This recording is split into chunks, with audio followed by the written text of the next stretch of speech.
ปืนแผ่นดินเมืองไต้เมืองไต้ในเป็นเมืองกว้างใหญ่หรือสีเปิ้นในเมืองโฮมตุ้มแผ่นดินตั้งกว้างมี64,16ลักปันมอน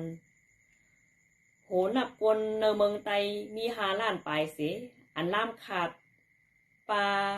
บ่เตียวโฮมรอกันทั้งหมดเตมี12 ล้านปลายค่ะเมืองไต้ในตีมีไว้3 ตอนเมืองไต้ปอดจาน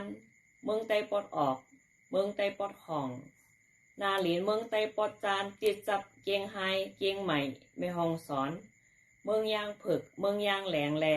เจเวียงโฮมตุ้มเมียมาค่ะนาหลินเมืองไต้ปอดออกติดจับ12 ปานาเมืองเขเจตอนหลงนำทาค่ะนาหลินตั้งห้องติดจับเจเมืองขางเจเมืองโฮมตุมมานเจเมืองแขเจตอนหลินสร้างเป่าสร้างเมืองเมาอยู่นั่นค่ะ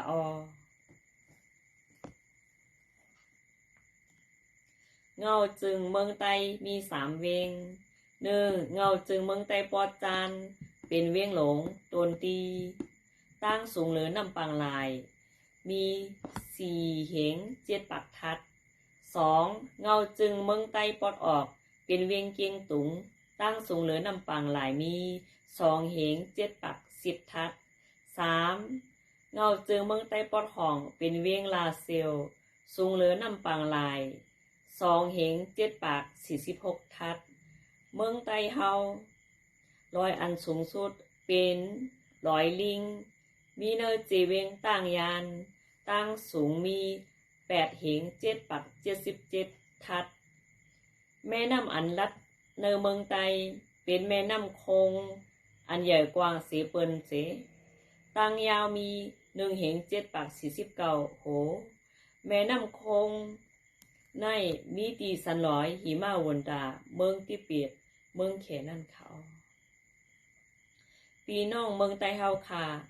ถูกหลีฮอกหู้ลองแผ่นดินเมืองไต้กูก็ไหนแลคานางแสงก่อจังไรคัดเจอเตรียมต่างถึงสังมีตีพิธีเปิงกว่าในจึงผู้ลงแหลนเฮาเขาปันตั้งหันถึงมนแม่มาเลยค่ะ